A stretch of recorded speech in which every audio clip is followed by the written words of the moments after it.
Welcome to the deep dive. Today, we are focusing all our attention on a single piece of hardware that, well, it's instantly become one of the most divisive devices of the year, the OnePlus 15R. It's definitely more than just a new phone. I mean, the 15R represents a clear statement from OnePlus about where they're placing their bets. And what's the bet? They're betting that raw, measurable performance matters more than. Then the subtle premium features. Exactly. Okay, so you've given us the blueprints, the reviews, the technical specs, and all the fiery user sentiment debates. Our mission in this deep dive is to unpack all of it to help you decide. Right. Is the 15R a genius performance first value proposition that delivers flagship speed for hundreds less? Or is it an overpriced gamble where they cut critical corners that you, the user, will regret down the line? The central conflict is just. It's fierce. On one hand, OnePlus poured resources into the engine The newest chip, a colossal battery. and thermal management that is, frankly, overkill for this segment. But to hit that sweet spot price of roughly Rs $47,999, They're about $700 globally. they made some glaring non-negotiable sacrifices, chiefly the premium display tech and the very versatile telephoto camera. So we have to weigh those trade-offs against that higher price. Okay, let's unpack this and start where the investment went. The performance stack. OnePlus is calling the core system the ultimate tri-chips, and the engine is the headliner. The Snapdragon 8 Gen 5 chipset. Right. That's the foundation of the entire device. We've seen the source material showing substantial gains over the last gen. What kind of gains are we talking? A 36% improved CPU, 11% improved GPU, and a massive 46% leap in AI performance. For a phone that is explicitly not the flagship, getting the current gen top chip is an enormous boost. Now, here's where the nuance kicks in, and we have to be precise, drawing directly from the sources. Yeah. This is the standard Gen 5. Correct. Not the souped up elite version that's reserved for the flagship OnePlus 15. So are we talking about a noticeable difference in your daily use, or is this just something you'd see on a lab bench? It's mostly on the lab bench, but it does explain the price difference. The benchmarks bear it out. The 15R posts a formidable Geekbench multi-core score of 9,363. But the flagship OnePlus 15. It pushes past 10,575. That's a measurable 10 to 12% gap in raw peak CPU muscle. So if you're rendering 8K video on your phone, Or pushing the most graphically intensive titles for hours, yeah, you'll feel that difference. But for 99% of daily task swiping, app launching, light gaming, the 15R feels, well, indistinguishable from the flagship. but raw power means nothing if the phone immediately gets hot and throttles down. That's been the killer of previous performance first devices. So how did they make sure this new Gen 5 chip is not just fast for 3 minutes, but for 30?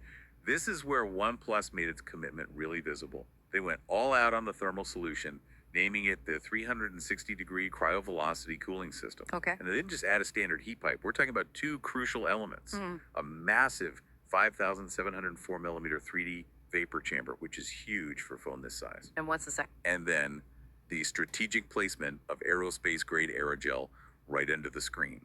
That sounds like they borrowed cooling technology from a gaming laptop. Does that actually translate to a real-world edge for us? It absolutely does. You just have to look at the thermal test results provided in the reviews. And what do they say? After 30 minutes of heavy, sustained gaming, the kind of usage that makes most phones untouchable, the 15R only showed an average temperature increase of 3.8 degrees C. Wow, that is a staggering figure. What are the sources calling that? They are calling it the best thermal figures observed so far in this competitive segment. And the implication for the user is? It means stable frame rates, a comfortable device in your hand, and no performance dips during critical moments. This level of thermal management, it instantly justifies that performance first label. It makes a really strong case for the price. Moving from the engine to the interface, speed isn't just internal, it's visual. The 15R features a large 6.83-inch 1.5K AMOLED display with a blazing 165 Hz refresh rate. Another segment first. Right. They clearly had the competitive mobile gamer community in mind here. They backed that 165 Hz refresh rate up with a dedicated 3,200 Hz touch response chip. So it's not just fast, it's hyper fast. It's instant sampling. When you're in a competitive match, the time between your finger starting a tap and the phone registering it is almost zero. This reliability for lightning fast visuals is a massive selling point that I think often gets overlooked. Okay, let's move away from the engine bay and look at the fuel tank. Here's where it gets really interesting for anyone who cares about longevity, the battery. Oh yeah. The 15R houses a simply enormous 7,400 millicurie cell. They literally marketed this as our biggest battery ever. And that phrase is so telling because this device, the cheaper R series model, has a larger battery than the top tier flagship. Bigger than the OnePlus 15. The 7,400 milliamp cell here is bigger than the 7,300 milliamp cell in the OnePlus 15, and it's a huge psychological and physical jump from the 6,000 milliamp in its predecessor, the 13R. Why did they do that? Was it just to offset the minor efficiency loss from not having the elite chipset or that premium display tech we'll get to? That's exactly right. It's a pragmatic engineering solution. Mm-hmm. Why invest billions in micro efficiency gains when you can just throw in a bigger tank? And the results. The real world results validate this decision completely. In the intensive PC Mark battery test, the 15R clocked an absolutely stunning 18 hours and 13 minutes. Wait, hang on. It outlasted the more expensive OnePlus 15? I thought that came in at around 17 hours. It did. The 15 came in at 17.1 hours. The sheer capacity advantage of the 15R just offsets any subtle efficiency lead the flagship might have had. So for a daily user, that means what? Easy 2-day usage? Guaranteed 2-day usage under moderate conditions. It turns the 15R into an absolute endurance champion. It could potentially eliminate battery anxiety entirely for someone on the go. But refueling that huge cell is the next hurdle. Can you actually fill a 7,400 milliamp cell quickly? Well, they stuck with a solid solution. ADW Super VOOC wired charging. The sources confirm this gets you from 1 to 50% in roughly 23 minutes. That's not bad. No. And more critically, for the listener who plans to keep this phone for a long time, OnePlus is promising 80% battery health retention even after 4 years of typical charging cycles. That promise of longevity is a huge factor in the value equation. Let's transition to the software Oxygen OS 16, built on Android 16. The focus is intelligently yours, centered on refining performance and boosting productivity. And the foundational performance improvement is something called Parallel Processing 2.0. Sounds impressive. This is OnePlus fighting that notorious Android jank system-wide. Okay, help us unpack that name. What does Parallel Processing 2.0 actually do for you? So think of app opening and closing animations, scrolling the app drawer or pulling down the shelf. These processes used to load sequentially, one after the other. Parallel Processing 2.0 treats these processes like traffic signals, choreographing them across the whole system at the same time. This creates a deeply smooth experience that they've dubbed flow motion. So it's less about raw speed and more about perceived fluidity. Exactly. It makes the phone feel optimized, not just powerful. It's essential when you pair it with a 165 hertz screen. And the AI integration focuses on making that fluidity useful through something called Mindspace. Mindspace is their digital locker, basically a place where you throw random notes, article clips, screenshots. Right. The crucial innovation in Oxygen OS 16 is its deep integration with Google Gemini. So how does that integration move Mindspace beyond just a simple folder to a genuine productivity tool? It gives Gemini context. So if you saved links about, say, 3 different potential vacation spots and 5 local restaurants in Mindspace, I see. you can then ask Gemini to craft a detailed trip itinerary or suggest the best 3-day route, and it will draw only from the content you saved. It moves the AI from general knowledge to personalized, context-aware assistance. So it turns disorganized scraps into actionable information. For things like trip planning or crafting detailed work documents, yes. It's a clever implementation. Visually, the software sports a new airy design language.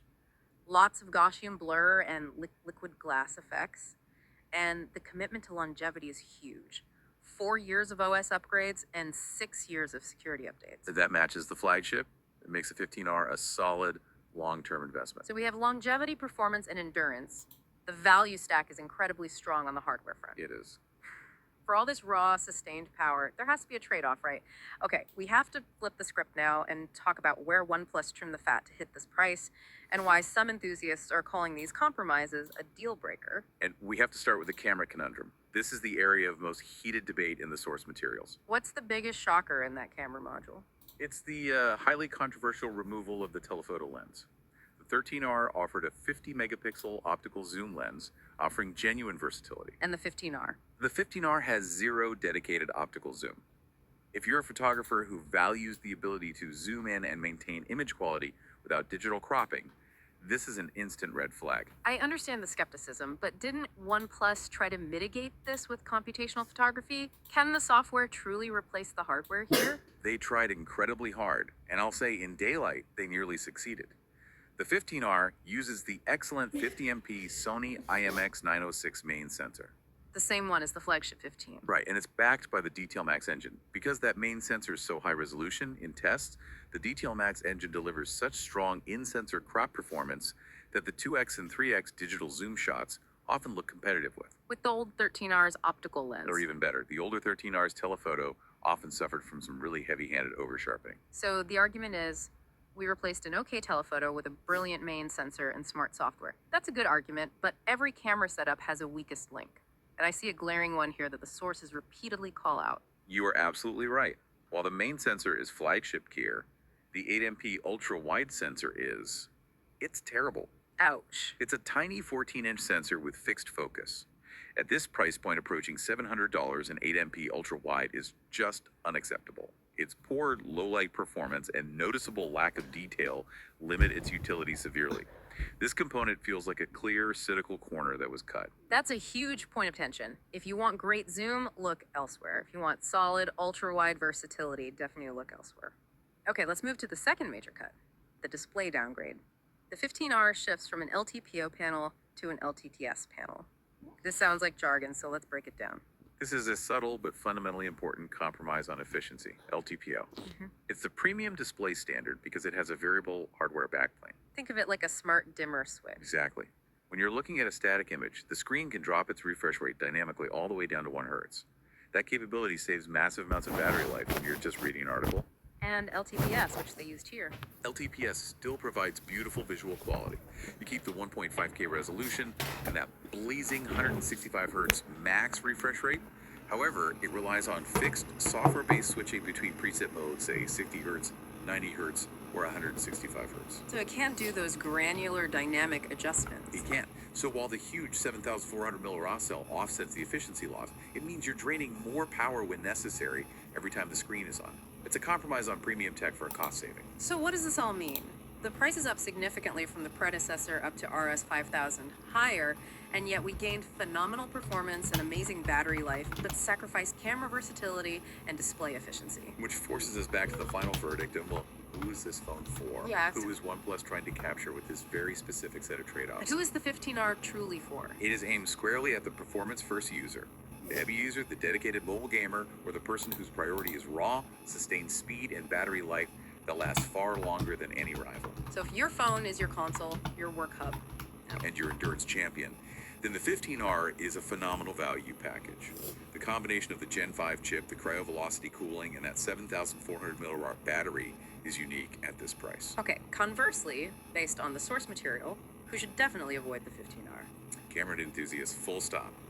If you rely on optical zoom for detailed distance shots, or if you demand class-leading ultra-wide and low-light photo performance, that 8MP sensor will disappoint you severely. Display tech. And those who demand the ultimate power efficiency benefits that a true LTPO screen provides might feel that OnePlus chipped out, even if the battery life is stellar overall. We can summarize this conflict pretty cleanly by integrating the final review data. The sources say the phone delivers a clear leap in performance and comfortably outlasts most rivals in its price bracket. But, and this is the crucial caveat, low-light photography remains a weak point, and the absence of a telephoto lens limits versatility compared to its predecessor. The sources all confirm this was an intentional optimization exercise. They took the cost savings from the camera array and the LTPO panel and immediately reinvested them into two things that provide tangible daily benefit to the power user. The massive battery and the advanced cooling system. Exactly. So the OnePlus 15R embodies a clear philosophical split in how manufacturers approach smartphone design, maximizing computational power and endurance at almost any cost. Even if that cost means rolling back on hardware diversity like telephoto lenses, it's a risky but fascinating prioritization decision. And that leads us to our final provocative thought for you to consider. The OnePlus 15R proves that in 2025, phone manufacturers are optimizing primarily for sustained computational power. The Snapdragon 8 Gen 5 coupled with that enormous battery. Right. So does this suggest that high-quality, long-lasting performance is now considered more essential and more valuable than camera versatility for the mass market, thus justifying the price increase? That's the question for you to mull over as these devices hit the shelves. Food for thought indeed. That's it for this deep dive. We'll see you next time.